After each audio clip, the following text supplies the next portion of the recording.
Well, continuing our coverage of the PFAS crisis in local water supplies. As mentioned, the state of Wisconsin will soon reconsider stronger standards for the widely used chemicals that break down extremely slowly and have been linked to increased risk for certain health defects, including cancer.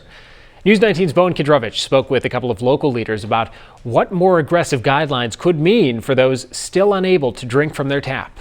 On Monday, the Environmental Protection Agency proposed a rule to enhance the reporting of PFAS data to the Toxics Release Inventory. It would require industries and federal facilities to report any level of PFAS used to create a product, no matter how small the amount. By the end of the year, the EPA is expected to announce a new standard for PFAS. The current standard from the Wisconsin Natural Resource Board is 70 parts per trillion for municipal water sources. The EPA is able to prove that PFAS is as toxic as we believe it is. They have the scientific evidence saying that it is so toxic that 0.004 parts per trillion, which is equal to less than 1 grain of rice in an Olympic-sized swimming pool. That tells you how toxic these products are. Lee Donahue hopes that the EPA's research will accelerate the rulemaking process, as many in the town of Campbell still rely on bottled water. At the state level,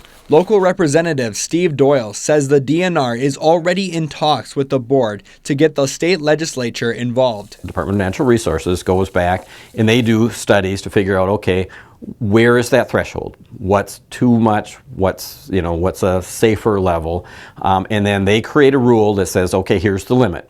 Then that comes back to the legislature where we can look at it and say, makes sense, or we can say, no, try again. With the goal of codifying enforceable standards in Wisconsin. If there is over a certain amount, it has been determined by the state that that is a dangerous amount, and we need to do something to remediate that. Either the producers of it need to cut back, the groundwater needs to be somehow cleaned up. Obviously, we're working on that right now in the town of Campbell, but at least it's an identifiable figure that really isn't there right now.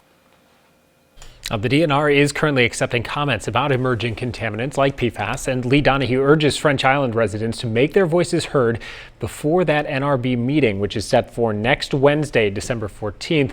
We do have a link to submit those comments in this story on our news app and at WXOW.com.